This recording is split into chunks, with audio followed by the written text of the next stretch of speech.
She cooked to disappear. He drank to remember.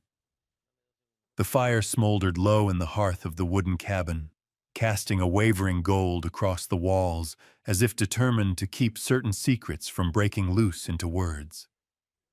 Clara bent before the stove, the scent of bread drifting through the kitchen. Sweet, but so heavy with sorrow it pressed against her throat. She cooked to hold herself together, believing that if her hands stayed busy, her heart would not splinter further. At the other end, Jonas lifted a glass of corn whiskey, drinking slow, not to get drunk, but to cling to memories already burned to ash. Then Clara's sleeve slipped down, and the lamplight revealed a bruise, round as a handprint. Jonas saw it. His eyes weighed down like stone, yet his mouth kept shut, bound by the silence he had learned from older grief. And later that night, beneath the thin curve of a new moon, he noticed fresh wheel tracks pressed into the dirt just outside Clara's window. Not by chance, not by mistake, someone had come, and the fragile piece they had held onto was now measured only by the length of each breath. Delmar Creek, Wyoming, late winter, 1874. Those words might have made sense to anyone standing outside the cabin window, catching the warm scent of bread rising in the oven and seeing Clara Hensley bent low before the fire. She didn't cook for praise. She cooked as an excuse to keep breathing, believing that if her hands stayed busy, her heart would not shatter all over again. At the far end of the room, Jonas McBride lifted a glass of corn liquor, sharp and burning, not to get drunk, but to remember, to hold on to something long gone, to keep it from sifting through his fingers like ash. The skillet hissed on the stove, spitting like a rattler in the grass. Clara leaned forward, her sleeve slipping down to bare a bruise running dark across her arm. It was not the kind that comes from falling, nor the mark of clumsy work with tools. It was deep, round, deliberate, the imprint of someone's grip pressed hard into flesh. Jonas saw it. His eyes lingered, heavy as stone.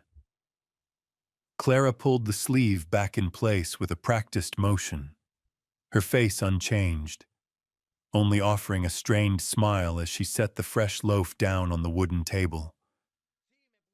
"Dinner's ready." Her voice was small as a breath, dissolving into the wide kitchen.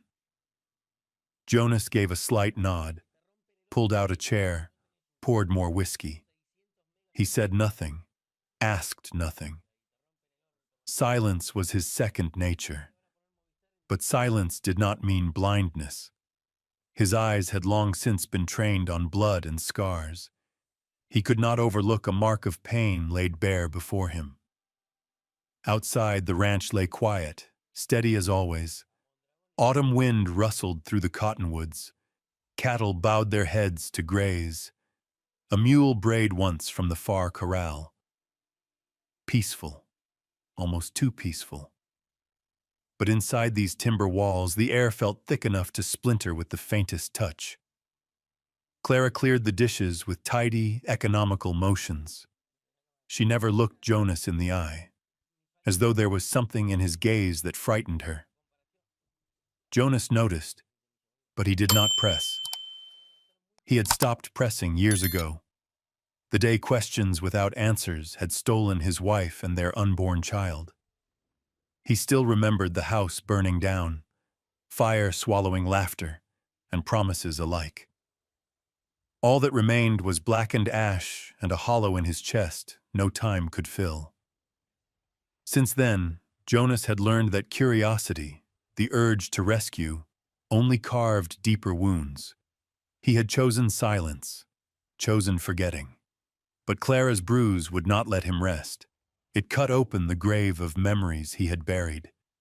His hand tightened around the glass. The lamplight fell across his knuckles, veins standing sharp beneath the skin. The weariness etched into his eyes. He drained the whiskey, pulled in a breath, as if the liquor could lend him what little courage he had left. Clara sat opposite him, broke off a piece of bread, though she did not eat. Her hand trembled faintly, as though a single question might crack the hardened shell she wore. But Jonas asked nothing. He only watched, her in silence before turning away, eyes drawn to the window, where the light faded from orange to dusk. Another day folded shut, but the tension in that kitchen was just beginning to rise. Clara slept in the small room behind the kitchen, beside the storeroom.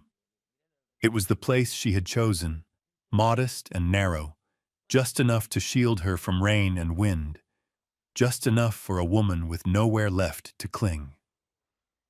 Jonas had never argued. He paid her fare, never asked about her past, never dug deeper than necessity. He thought he was giving her a chance to begin again. But tonight, for the first time, he realized, some pasts do not lie still. Jonas stood on the porch, cigarette smoldering between two fingers. Night had settled, the thin curve of a new moon sharp as a scythe overhead. He drew in smoke, let it out slow, and then he heard it. The grind of wagon wheels over dry earth. Soft, but clear enough to a man who had spent his life listening for danger. Jonas narrowed his eyes toward the fence line. Fresh wheel ruts carved deep into the dust outside Clara's window.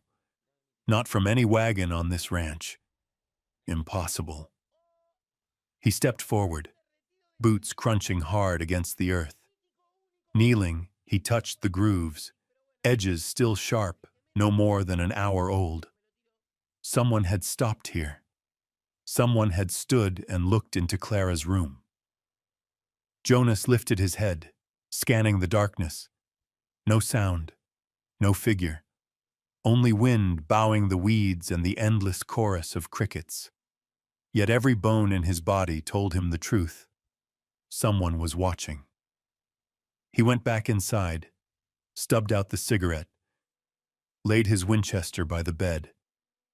A weight pressed heavy in his chest. That bruise wasn't just an old scar. It was a warning. And tonight, silence was no longer an option. In her narrow room behind the kitchen, Clara lay wrapped in her quilt, eyes wide open in the dark. She had heard the wheels, too. She knew how thin the piece of this ranch really was. But instead of crying, she held tight to a worn handkerchief, her lips moving soundlessly, like a prayer. Outside, the wind dragged along the fence rails, keening low, like music to a storm about to break. Jonas stared out the window at the wheel marks etched clear in the moonlight. And in his chest burned the one question whiskey could not drown. Who had stood out there, watching Clara's room? Dawn broke over the plains without brilliance. Its light washed pale and yellowed, as if filtered through a veil of ash. Jonas McBride sat on the porch steps, coffee cooling in his hand, his gaze fixed on the wagon tracks still pressed deep in the earth from the night before. They lay there like a reminder that silence alone could not keep anyone safe. He said nothing to Clara when she came out to fetch water. Small figure, sleeves pulled long as if even the summer sky were too cold for her bare skin. Jonas only nodded, silent, and turned away. But in his chest his heart weighed heavy as stone. Then the smell of smoke struck him, sharp and stinging at his nose. Just a mark in the dirt, and already the past had sprung open like a broken latch. That night, years ago, Stillwater had been quiet. His wife, Mary, sat sewing by the window, her belly round and ripe with life. He could still hear her soft laughter, gentler than any hymn. But then fire leapt, sudden as wind changing course. Some said a lamp had tipped, others swore a spark flew from the saloon next door. But Jonas knew in his bones it hadn't been chance. The blaze devoured their home like a starving man devours bread. He plunged inside, choking on smoke, lungs seared by heat. Mary called his name, once, then silence. When they dragged him out, hair singed, hands blistered, the roof caved in. Everything he loved turned to ash in an instant. Mary, the child who never saw light, gone. Jonas lived, but their deaths stayed lodged inside him, like a blade that could never be pulled free. After that, he stopped asking after others, stopped stepping into the troubles men carried. He knew the more you tried to intervene, the more you stood to lose.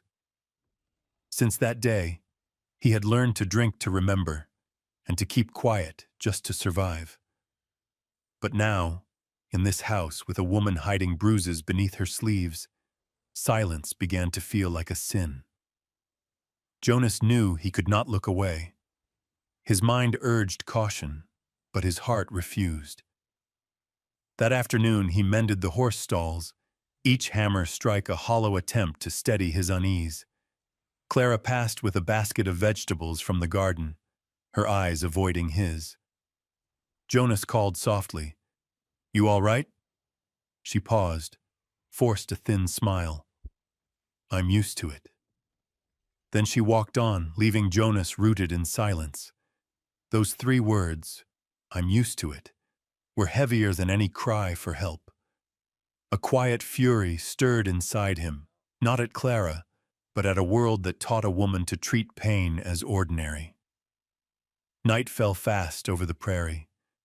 Wind cut through the gaps in the boards, lantern flame flickering. Jonas sat in the parlor, Winchester on the table, half a bottle of whiskey at his side. He'd promised himself not to drink, but whiskey made the silence bearable, or at least pretended to. A sound broke the stillness outside the porch, faint, like hooves brushing hard earth. Jonas rose, hand closing on the rifle. He stepped to the door. Moonlight poured cold across the yard, and once more, fresh wheel ruts carved deep. They circled the ranch, stopping square beneath Clara's window. He tightened his grip on the Winchester, eyes locked on the dark horizon. No figure, no voice. Only the whisper of weeds bending in the wind. Yet instinct, honed by a lifetime of danger, told him someone was out there, watching. Jonas held his ground, breath steady, until the tremor of memory eased.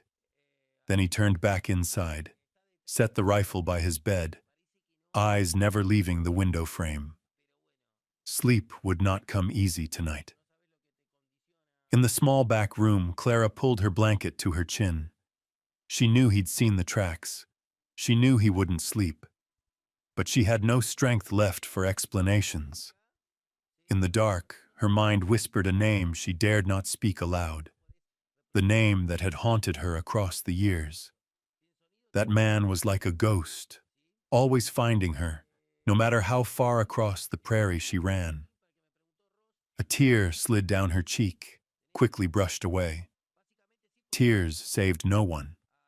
She prayed instead, prayed that the rough rancher under this roof would not be swallowed by the shadow following her. The moon climbed high, silver spilling over the land. Jonas lay awake, eyes wide in the dark. In his mind, the fire raged again, Mary smiling, her hand on her belly. Flames consuming the rafters.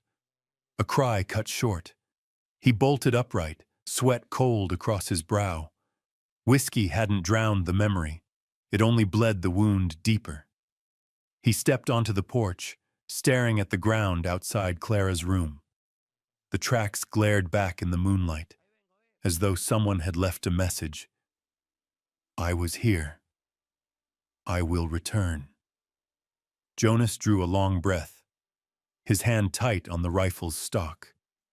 For the first time in years, he felt a choice pressing on him.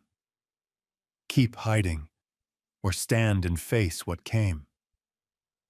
In the dark, he caught a faint noise from Clara's room, the creak of her bed, the quick pull of her breath. She wasn't sleeping either. Both of them knew something was closing in. Jonas stared out the window, the wheel marks etched deep into the earth, a warning plain as scripture. Clara's past was drawing near, and this time, silence would not be a refuge. The noon sun beat down on the prairie, its light so harsh it set even the dry fields ablaze in gold. Jonas McBride stood on the porch, eyes narrowed against the glare, though his mind was fixed on the tracks pressed before Clara's window the night before. They were no prank from wandering cowhands. They were a warning. Inside, Clara busied herself in the kitchen, the scent of beef stew spilling into the yard. The steady rhythm of knife on cutting board sounded like a heartbeat trying to stay calm. But Jonas knew beneath that surface calm a storm was waiting to break. He braced his hands on the railing, drew a deep breath, and made his decision. Silence had carried him far enough. He stepped in. Clara looked up, startled for a moment, then lowered her gaze and kept slicing carrots. "Got something you want to tell me?" Jonas asked, voice low, without pretense. The knife stilled. For a heartbeat, two, the kitchen held its breath. Then Clara exhaled, set the blade aside, and clutched the edge of the table as though it alone kept her from trembling apart. "You saw it, didn't you?" Jonas nodded. He remembered the bruise, her small shape curled in the dark. "I saw."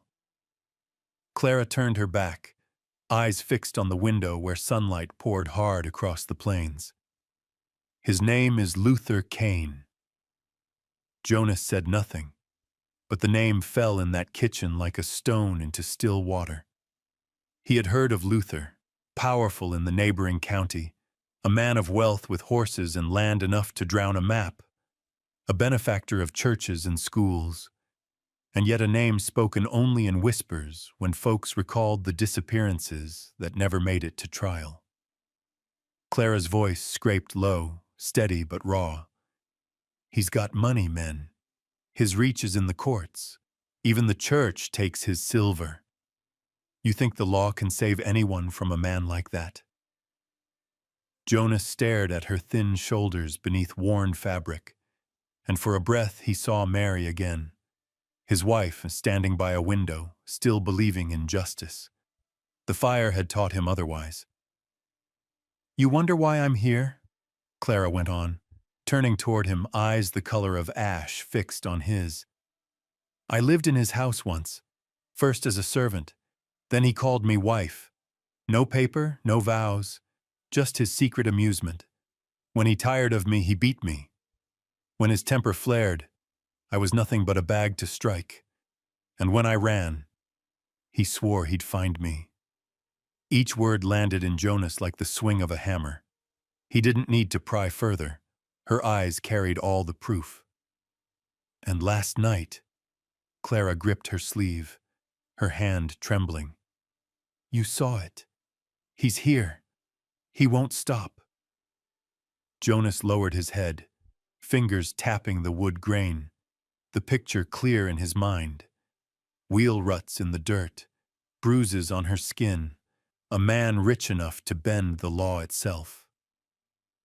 Part of him wanted to step aside as he always had, but another part, the part fire had stripped bare, roared that this time he could not.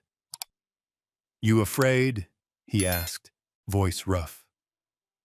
Clara gave a thin laugh, broken at the edges.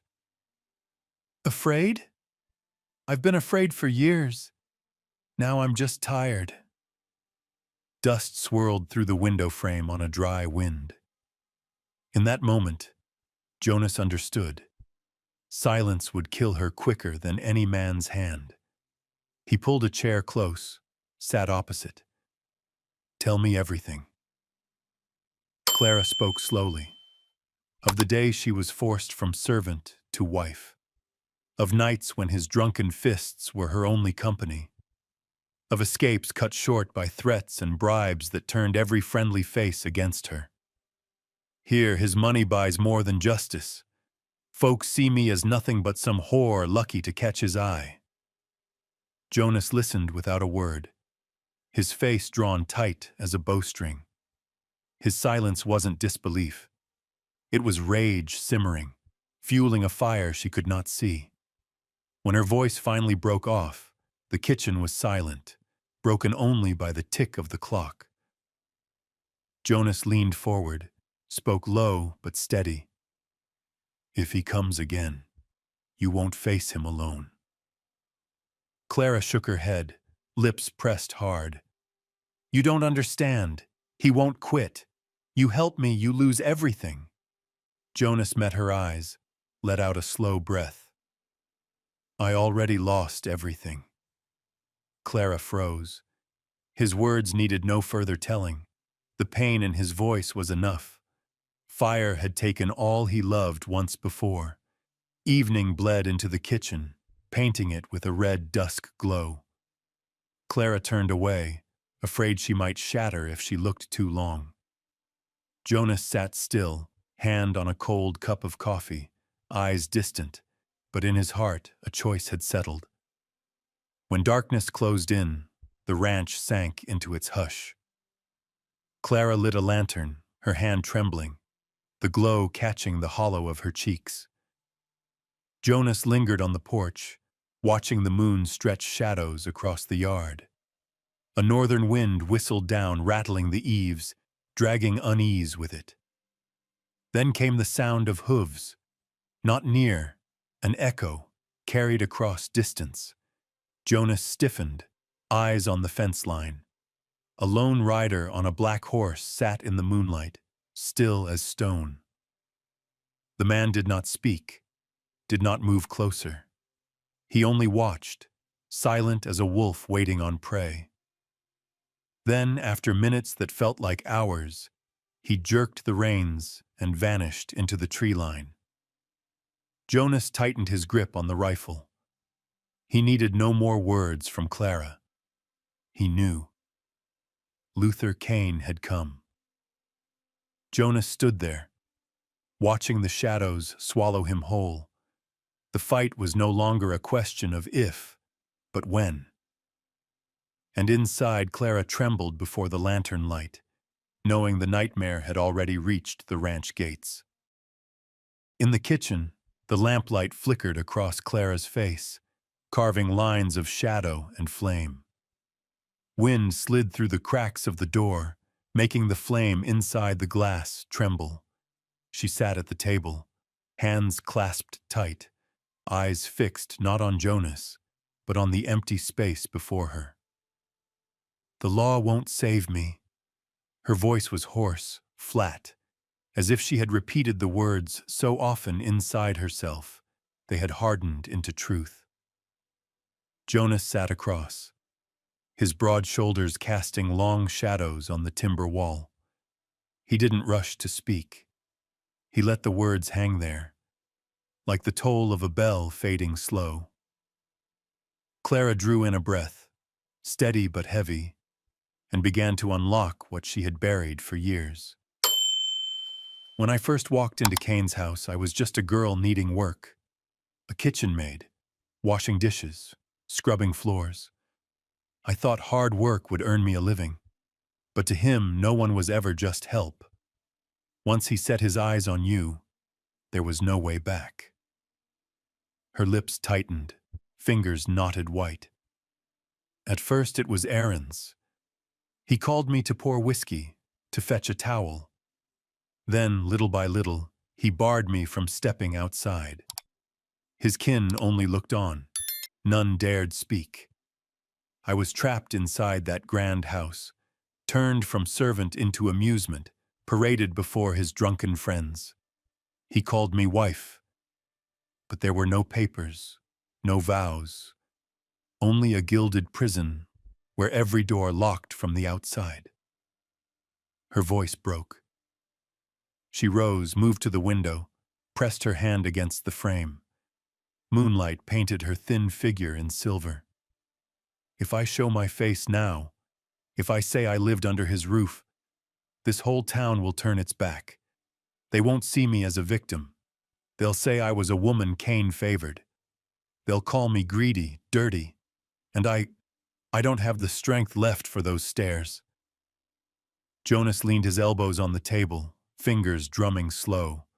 Her words stirred an old, familiar rage in him. The way men turned aside from truth, trading justice for coin. He had seen it before, tasted it, when the fire stole his wife and unborn child. The file closed without a name, and silence swallowed the guilty whole. His voice was gravel. The whole town may keep quiet. I won't. Clara turned back, her eyes shimmering, not with fresh tears, but with grief long pressed down. You don't understand, Jonas. I've run before. Every time he found me. He's got men everywhere. Men, women, even the preacher bows to him. I've no name to hide behind, no family to go back to. All I can do is cook, work, live small, hoping one day he forgets, but he doesn't. A long silence stretched. Wind rattled the boards like a knuckle knocking at the door.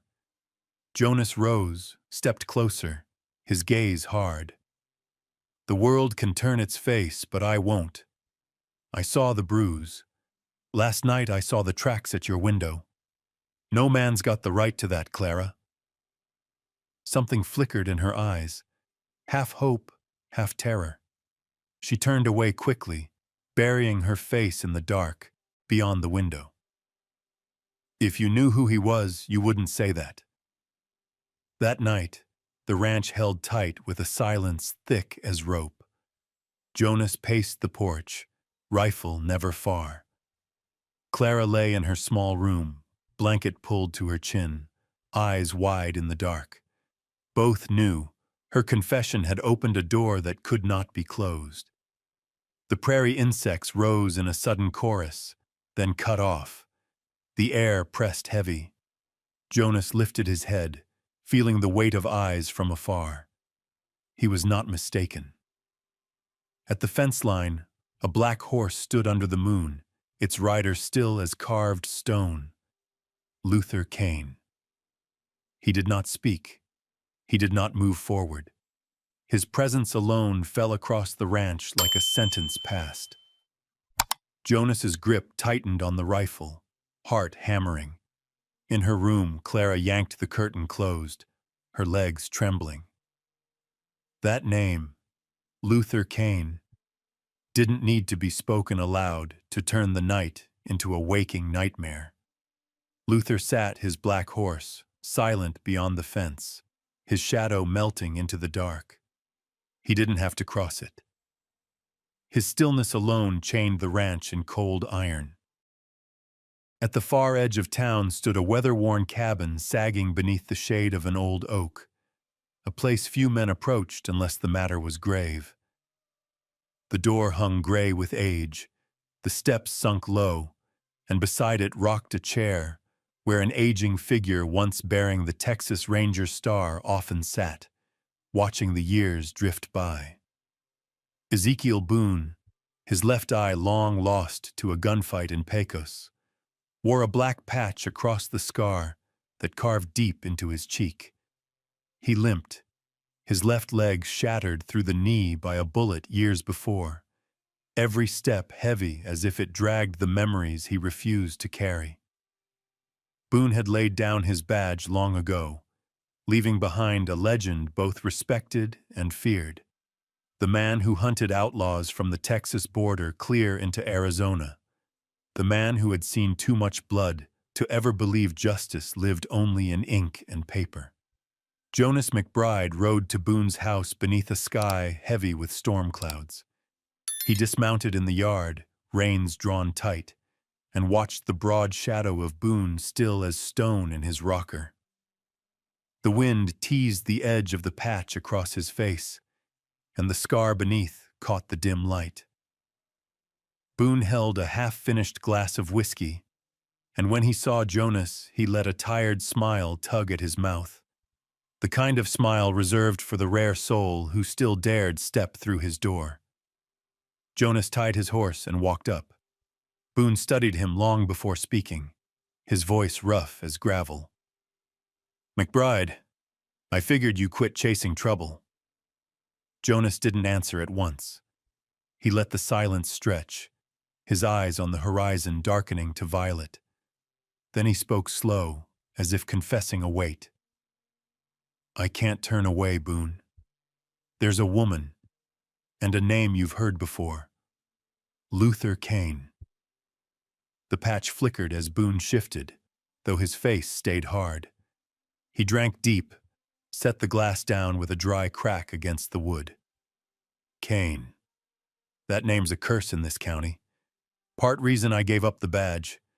Men with coin and power twist the law into a noose for the weak." Jonas's hand clenched, knuckles popping. He told it plain. Clara Hensley, the wheel tracks at her window, her broken confession that the law would not save her. Boone listened, head lowered, weighing past against present. "So what is it you want from me?" he asked at last.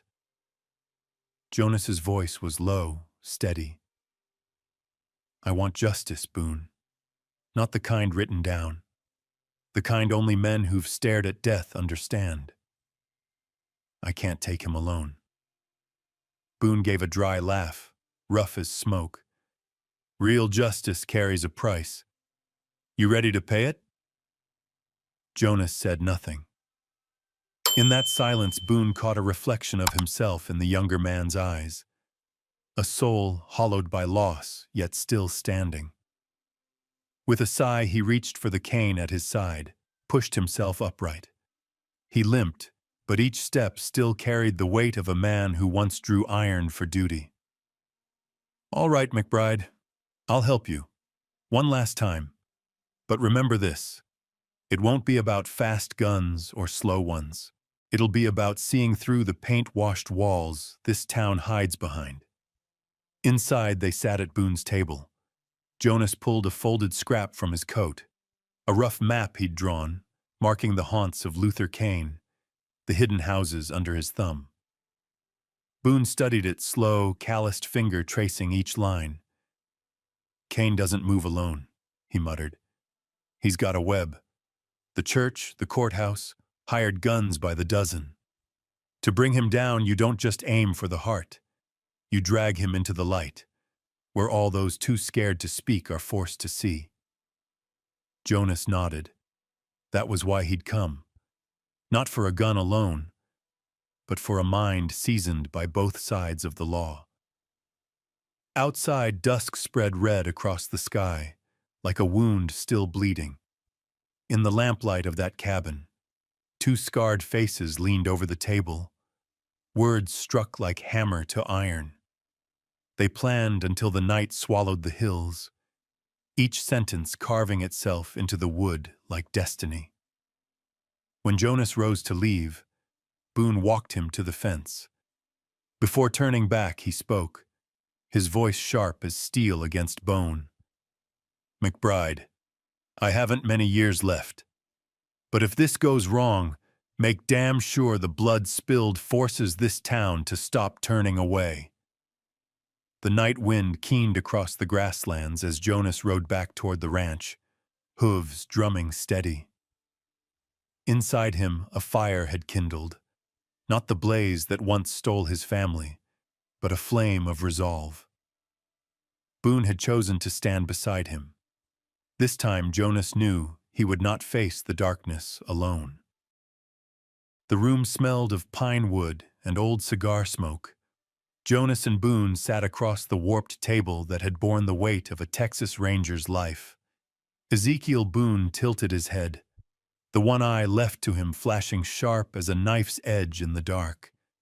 He didn't waste words. He slid a weathered file toward Jonas, its cover singed, its edges yellowed like a witness too long ignored. "I opened this case once," Boone rasped. The fire that took your wife and child. It wasn't an accident. Someone lit it. Jonas froze. His chest tightened, scars tearing open afresh. Boone's voice dropped heavy, every word like a hammer on a coffin nail. That man was Luther Kane. I tracked it to his door. Then the file vanished. My superiors said there wasn't enough proof. No surprise. Kane's fingers run through every corner of this town. The church, the court, the bank. A one-eyed man like me couldn't stand against the machine. Silence filled the cabin. Jonas touched the edge of the file, and in his mind came the seared hair of his wife, the unborn child's cry that never was. A new fire rose inside him, not to destroy, but to light his path. Then we share the same enemy, Jonas murmured, voice dropping like a stone into a deep well. Boone nodded, pushing himself up on his cane. There's no law holding us now, Jonas. Only the justice we write for ourselves. While the two men sealed their pact among scars of the past, back at the McBride Ranch, Clara sat by the kitchen window. Evening shadows stretched long across the dust. The wind shoved red dirt against the porch, a breath of unease crawling up her neck. Carrying a basket of eggs, she went to the gate. As she bent to lift the latch, her eyes caught a scrap of paper wedged into the wood. The writing was jagged, twisted to disguise a hand she knew too well. You're not worth dying for, Clara. Her body turned cold. Fingers trembled, the paper almost slipping away. Someone had come this close, seen the house, seen her, and left behind words that were both threat and mockery. Clara carried it inside, set it on the table. The lamp flickered, lighting her pale face. But in her eyes something had shifted. Not only fear now, but the steel of a woman ready to fight.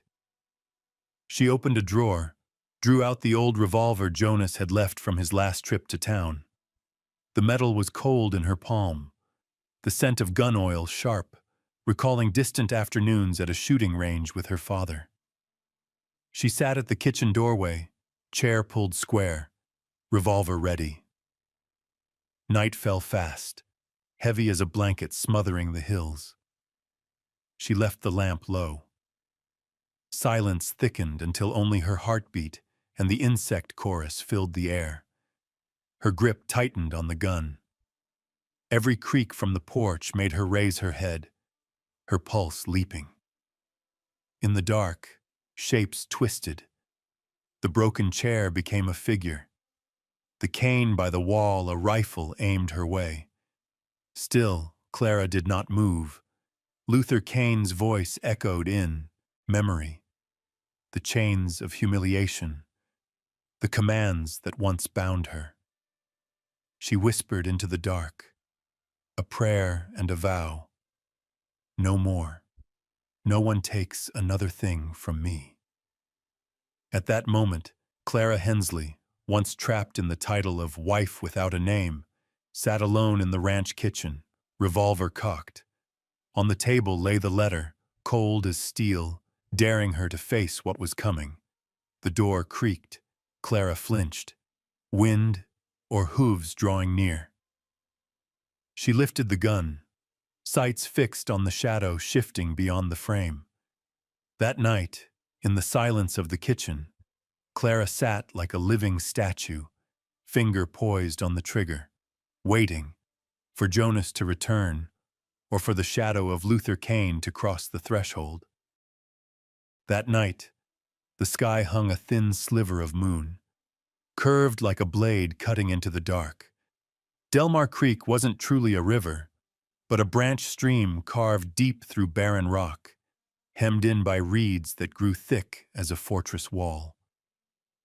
Here Luther Kane had built his estate, a wooden stronghold hidden behind trees and shadow, apart from town, as though he meant to crown himself king of his own dominion. Jonas tightened his grip on the rifle, his steps slow on damp ground. Each bootfall seemed to echo twice in the silence. Beside him, Clara pulled her shawl close at her throat, her hands trembling not from the night wind, but from the storm in her chest. Behind them, Ezekiel Boone limped along, his cane striking the earth in steady rhythm, the sound like a drum calling them onward. Delmar Creek carried no peace. It smelled of conspiracy, of blood dried on old boards, of promises turned into chains.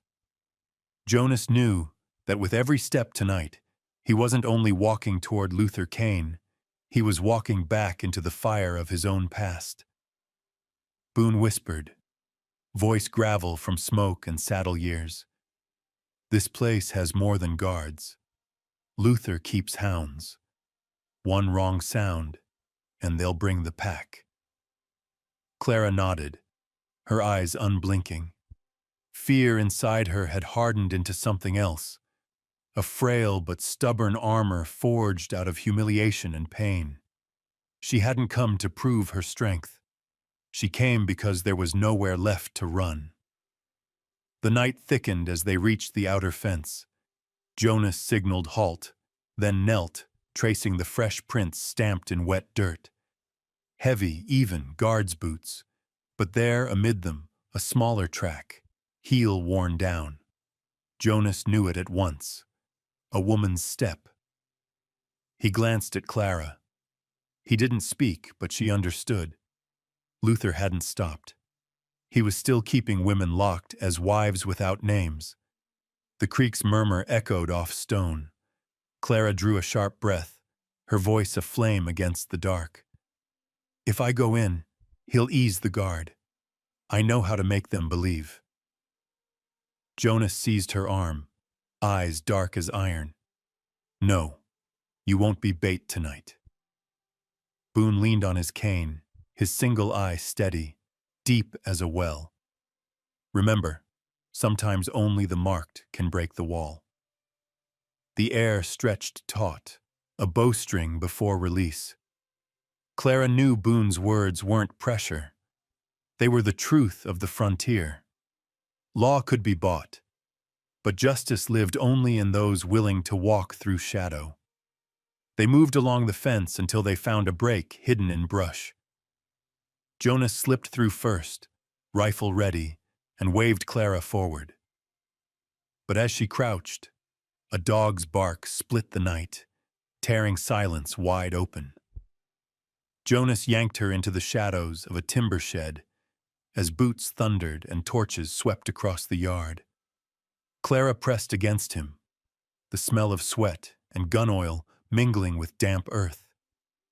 In that moment, hunted and cornered, she realized Jonas was the only wall that would not fall. The torches passed. Quiet returned, but tension stayed sharp as glass. They pushed deeper, until at last the manor loomed before them.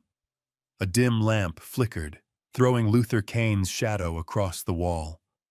He sat alone, whiskey in hand, like a man waiting for the play to begin.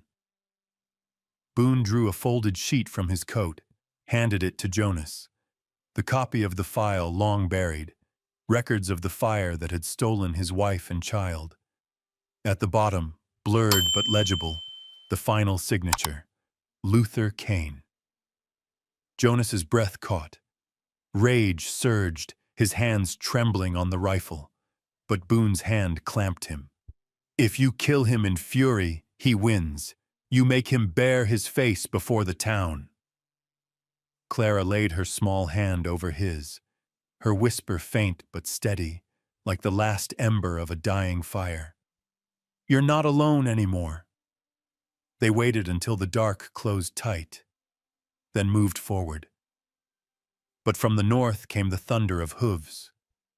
Jonas and Boone swung rifles as shadows spilled into the moonlight. A band of riders, faces masked, guns glinting. Clara's breath hitched. She knew them. Human traffickers. Men Luther shielded in secret. and leading them rode a face she never thought to see again. Maybelle, her sister, the sister she believed lost forever. The truth landed like a hammer blow. Clara fell to her knees, mouth open in shock.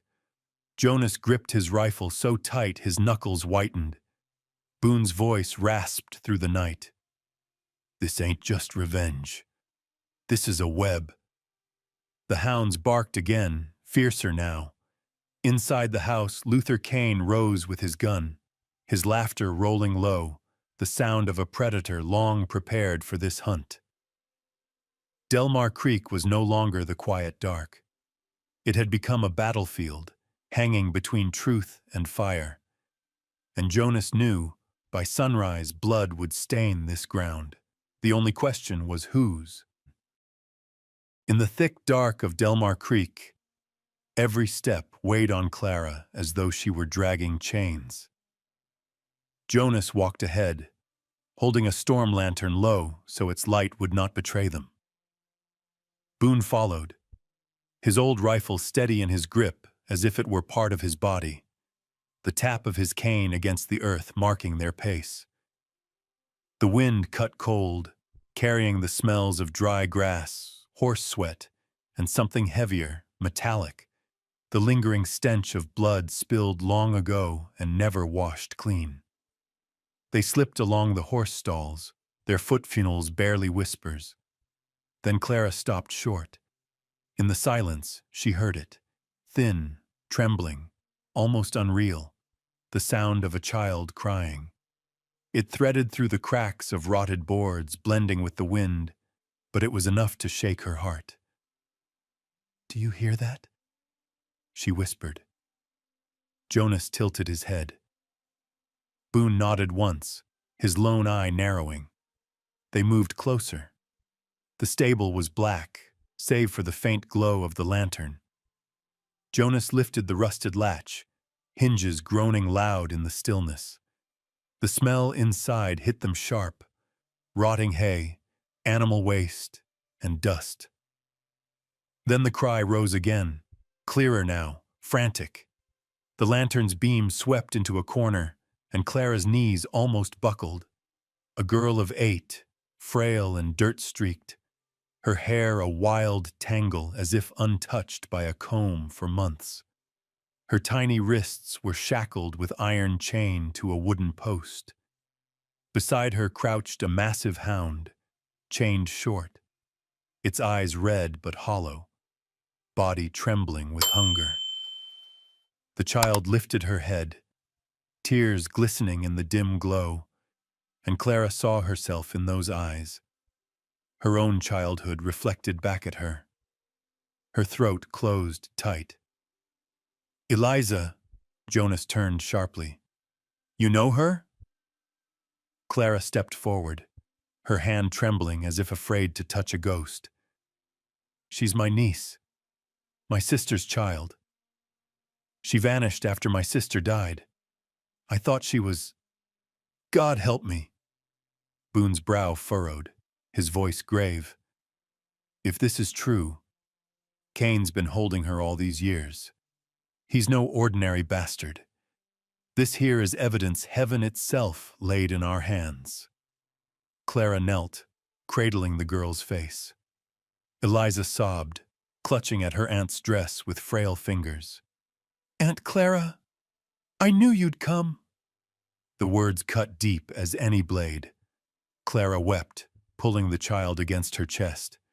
Jonas placed a firm hand on her shoulder, silent, steady, a pillar in the storm. "We cut her loose," Jonas said. Boone drew a knife, old but sharp enough. He bent low, wedging the blade into the link. The chain groaned, then split. Eliza collapsed into Clara's arms, like a bird freed from its cage. The hound whimpered, eyes fixed on them. Clara saw not menace but fear. Starved, shackled, it was another prisoner. She reached out, hand brushing its head. The dog pressed its muzzle into her palm, a low whine rising from its throat. "It's captive too," Clara whispered. Jonas nodded, breaking its chain as well. The beast shook itself, then stood beside them, not enemy, but unwilling companion. Clara clutched Eliza close, feeling the child's breath against her skin, weak but insistent. For a heartbeat, time folded back, carrying her to the days she'd once held her own little sister in her arms. But the sweetness of reunion was short-lived. From outside came the pounding of hooves, then a laugh, hoarse, jagged, splitting the night. The stable door swung wide, wind and fire rushing in, and there he was, framed in the threshold, Luther Kane. In one hand a polished pistol, in the other a blazing torch. The flame painted his face in demonic light, stretching his cruel smile wide. "Well," he drawled, "seems I've got myself some uninvited company." Clara tightened her hold on Eliza, her heart pounding. Jonas stepped before them, revolver drawn, eyes cold as iron. Boone raised his rifle to his shoulder, his one eye aimed square at Luther's chest. But Luther showed no fear. His grin deepened, lips curling around power and secrets. How touching. A family reunion. "But tell me, Clara, do you know you've just signed your death warrant?" He flicked the torch, sparks leaping. A warning. The whole place could be fire in an instant. The air thickened, silence broken only by Eliza's ragged sobs and the thunder of Clara's heart. She knew this was the hour. Either they found a way out, or all of them would be buried beneath flame and blood. The torch in Luther Kane's hand flared high, throwing twisted shadows across the stable walls. The fire's glow danced wild in his eyes, the eyes of a man long accustomed to treating life as little more than sport. The air thickened with the reek of dry hay, rotted timber, and damp earth, and already a curl of smoke rose where flame had kissed straw. The night was promising blood and fire, and none of it could be avoided. Boone fired first. His rifle cracked like thunder rolling through a canyon. The bullet struck the wooden shaft of Luther's torch, splintering it, sending embers scattering across the dirt before dying out. For an instant, Luther faltered, his smile twisting, but not breaking. Switching his pistol from left to right, his gaze swept the room like a predator choosing which throat to tear. Jonas stepped forward, placing himself before Clara and the girl. His arm was steel, revolver gleaming in the dying light. He had stood silent all night, but now his every step carried the weight of ghosts. A house consumed in flame. A wife and unborn child lost to smoke. This time he would not stand and watch. Clara trembled, but did not retreat. Her hand clutched Eliza tight, the child's frantic heartbeat drumming against her chest. For years she had lived bent under fear, her silence her only shield. But tonight there was no turning away. She took one step, then another, until she stood level with Jonas. Her voice rang sharp through the smoke. "You never owned me." Time seemed to halt. Boone glanced sideways, his lone eye gleaming with something close to pride. He knew it was not bullets that would bring Luther Kane low, but the rising defiance of those he thought broken. Luther laughed, a coarse, jagged sound that spooked the horses into a frenzy of stamping and whinnies. "Never owned you? Clara, the whole town knows what you were in my house. You think a few weak words can wipe that stain away?" Clara swallowed her fury and cut him with her reply. "No, but your blood will." The words had barely left her mouth before Luther fired. His shot ripped past Boone, splintering the post beside his head. Jonas fired back, but Luther swung behind his black horse, dragging the beast into the line of fire. The terrified animal reared, screaming, while Luther held fast to its reins, using it as a living shield. Gun smoke thickened, sulfur mixing with burning hay. Boone, one eye or not, shot true, forcing Luther back into the shadows. But he was not alone. From the darkness, two hired guns rushed in, pistols raised. Jonas spun, shoving Clara and Eliza into cover, then fired. One man fell, the dull thud of his body rattling the straw. Boone lurched forward, a bullet grazing his shoulder, but the old ranger pressed on, roaring like a wolf at bay. His rifle barked once more, cutting down the second man clean. In the chaos, Luther broke cover, gun leveled at Clara. Jonas saw it, but the distance was too short, the time too little. He shouted and lunged. But Clara did not flinch. She moved forward, placing herself square between Luther and the child, her eyes blazing. The moment of his surprise was all Jonas needed. His shot tore through the night, striking Luther's arm. The pistol flew, clattering into the hay. Still, Luther did not fall. With a howl, he seized a spare torch hanging on the wall and swept it in a vicious arc. Flames leapt hungrily into the straw, and in a breath the stable roared into fire. Horses shrieked, Eliza wailed, and Clara dragged the girl to her chest. Jonas grappled with Luther amid the blaze. Boone tried to close in, but his ruined leg slowed him. Luther fought like a demon, strength fueled by madness. He bellowed, "I'll burn you all, like I burned them before!" The words struck Jonas like a blade through the heart. The truth was out. This was the man who had set the fire, who had stolen Mary and the child that never drew breath. Rage carried Jonas. He hurled Luther against the burning wall. Flames swallowed his back, his scream piercing the inferno. Still, with his free hand, he drew a knife, driving it toward Jonas's chest. Clara cried out, surging forward. She caught the blade, her hand slashed and bleeding, but her grip held. Jonas wrenched free and drove his fist home, crushing Luther into the burning straw. The stable roared, smoke choking the air, rafters splitting under heat. Boone shouted for retreat, his voice drowned in the din. Jonas seized Clara and Eliza, dragging them toward the open air. Outside, the night wind whipped ash across the yard. Eliza coughed, Clara shielding her with her own body. Jonas turned once, eyes on the inferno, and through the blaze he saw it. Luther's form still writhing, eyes red as was coals, glaring like a beast unbroken. Then the roof collapsed. Fire roared, wood splintered, and in the last glimpse before the smoke devoured all, a charred hand thrust through the flames, fingers twitching, refusing to surrender to death.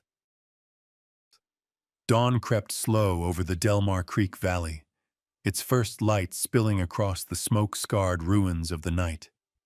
The stables stood blackened, their walls streaked with soot, blood stained the dirt, and the tang of gunpowder still clung to the air.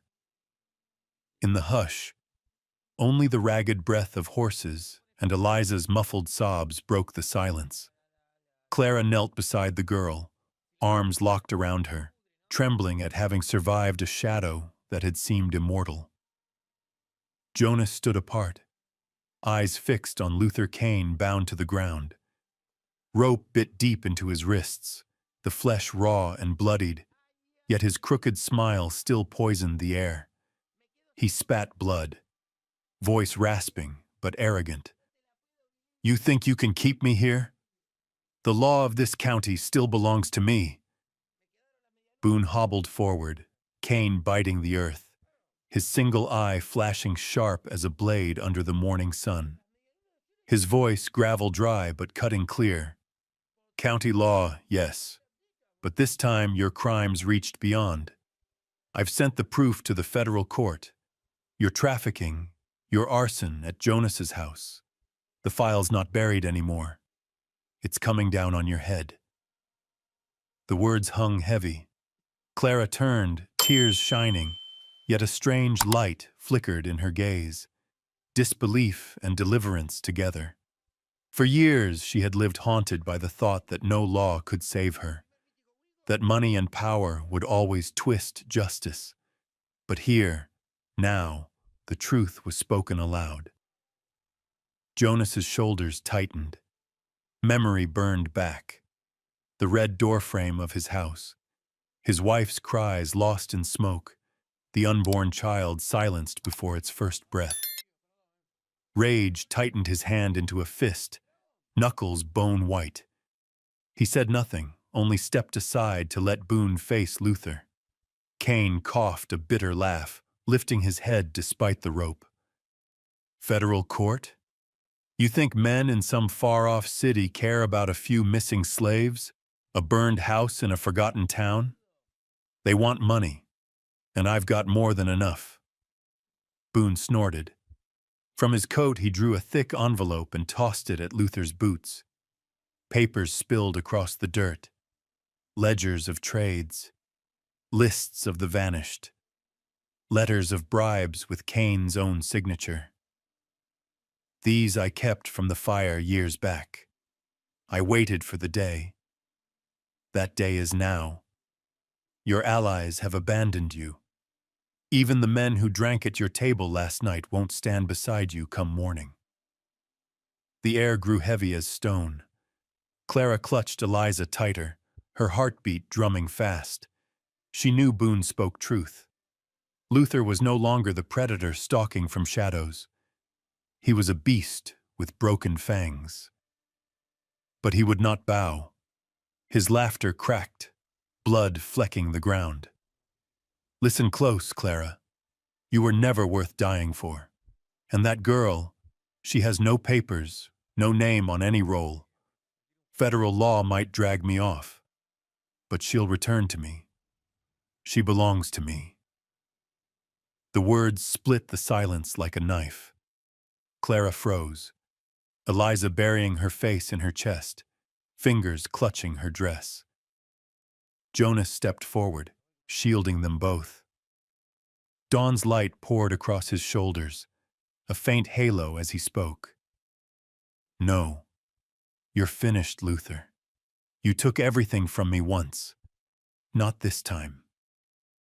Boone motioned for calm, knowing the gunfight was over, but the war of paper and seal had just begun. Luther's words had cut deep. Eliza without records meant in the eyes of law she did not exist. That loophole could yet be his blade. A chill wind swept dust through the yard, scattering the papers. Clara's chest tightened. Her hand brushed the small pistol at her side, its metal cold. Memories surged. The years as a servant. The rough hands dragging her into silence. The stares that stripped her down to nothing. And now her niece, her blood, her last tether of family might be stolen again by nothing more than ink and parchment. The moment balanced sharp as glass. Luther bound, allies gone, yet still hissing like a beast not slain. His voice rang through the charred ruin of the stable. "You think you've won? One missing seal, one absent name, and I will rise again. This town, this law, will kneel before Kane." Clara trembled, not from fear, but from knowing he was half right. She pressed her cheek to Eliza's tangled hair, whispering soundless words.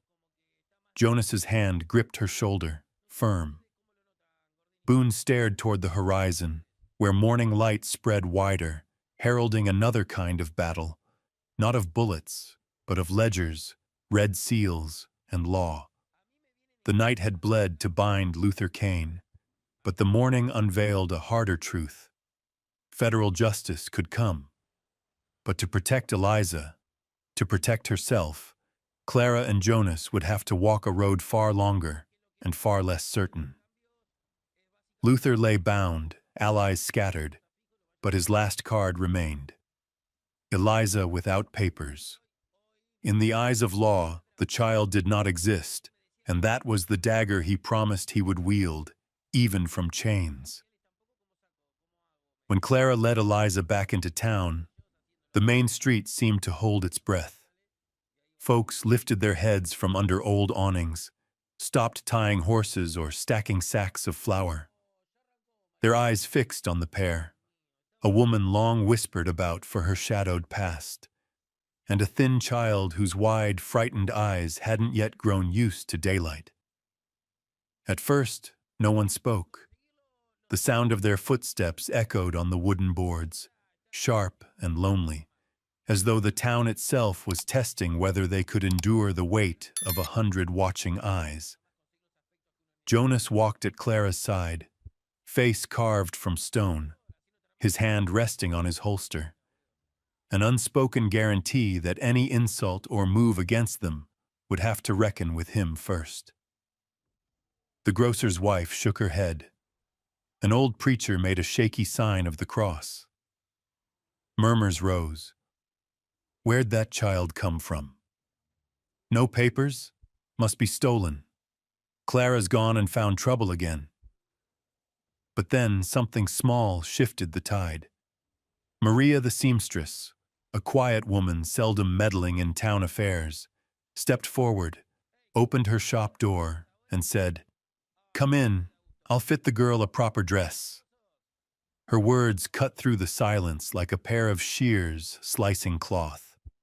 Others faltered, then followed. A young mother slipped a crust of bread into Eliza's hand. An old man left a bottle of milk on the porch rail. Suspicion in the eyes around them softened into curiosity, then into a fragile compassion.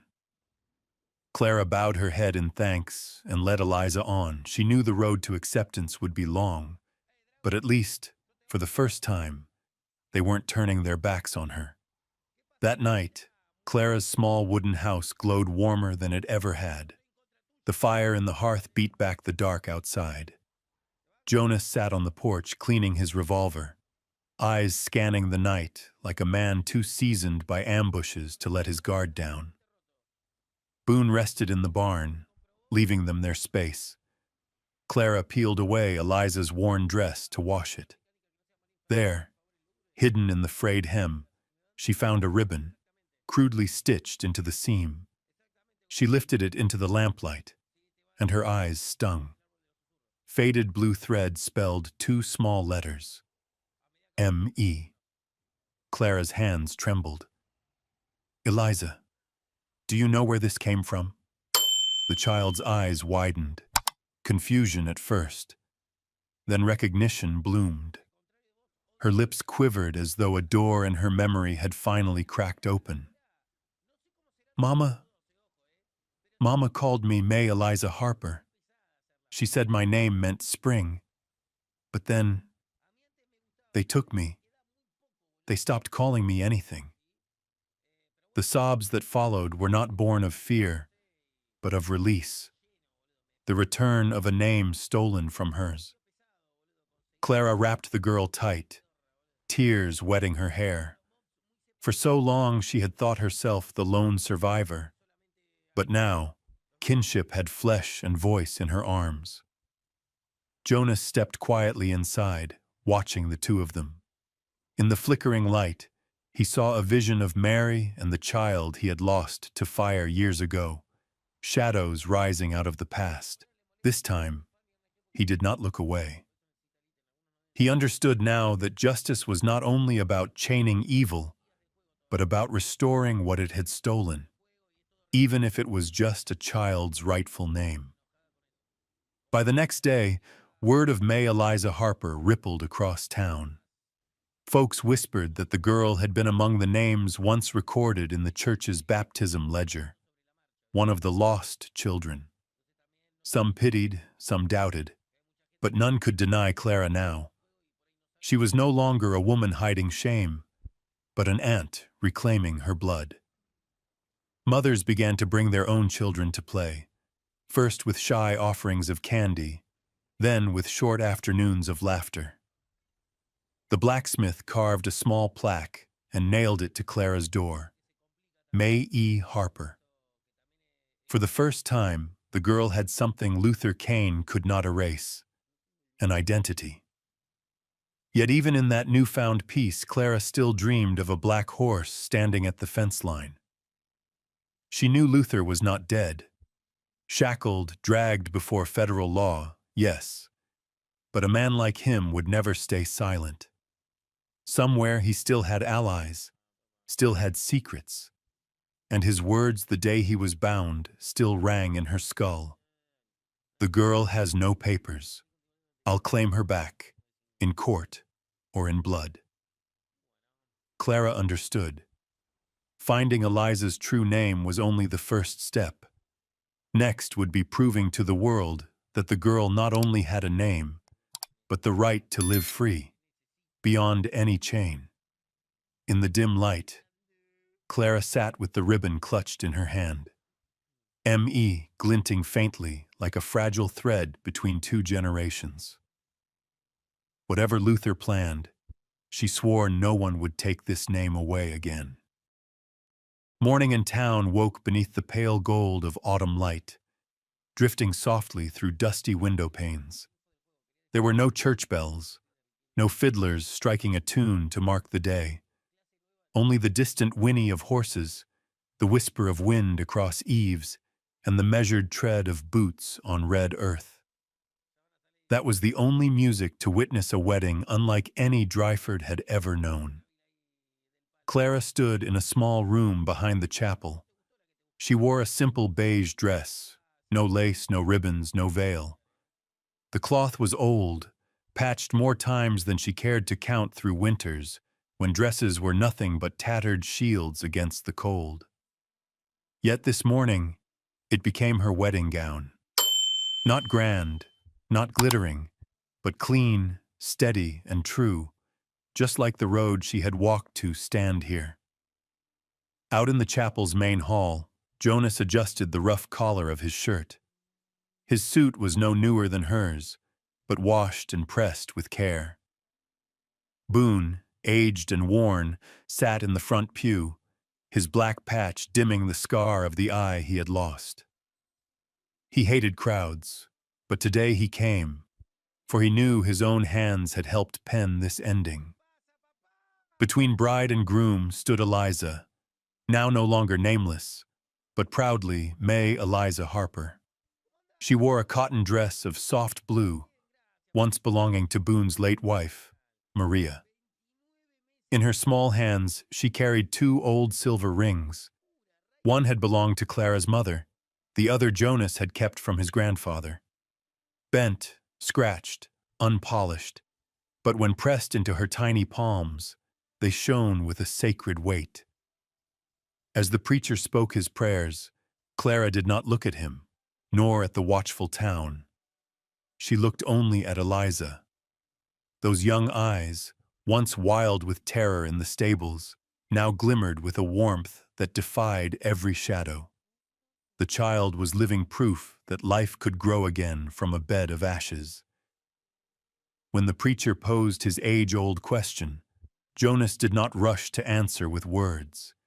He gripped Clara's hand, as though to say the vow was already carved into his bones, no paper needed to make it true. A hush filled the room, broken only by wind through the shutters and a cough from the back pew. Then Eliza stepped forward, lifted her hand, and placed the rings in Jonas's palm. Her voice wavered but rang clear. "Papa, Mama." The chapel quaked in silence. Clara staggered under the weight of it. Her heart seized. She had never dared to hope the child would call her that. She had lived too long being treated as property, whispered about as ruined. But now, from the lips of a little girl who had tasted chains, that single word Mama fell like the season's first rain on her parched soul. Jonas slid the ring onto Clara's hand. His calloused fingers trembled, not from fear, but from the gravity of giving what remained of his life to a woman who had already weathered so much hurt. Clara answered in kind, her eyes wet but unwavering. They promised nothing gilded, only one simple truth. Never again would either of them face the dark, alone Boone. Bowed his head, his hand tightening on his cane. He had witnessed too many false weddings, ceremonies staged for land or money. But today he saw something rare, a family stitched back together from shards. When they stepped from the chapel, there were no showers of petals, no band to play them out. Only the town, watching with quiet eyes. Then slowly, gestures bloomed. A woman pressed a small pie into Eliza's hands.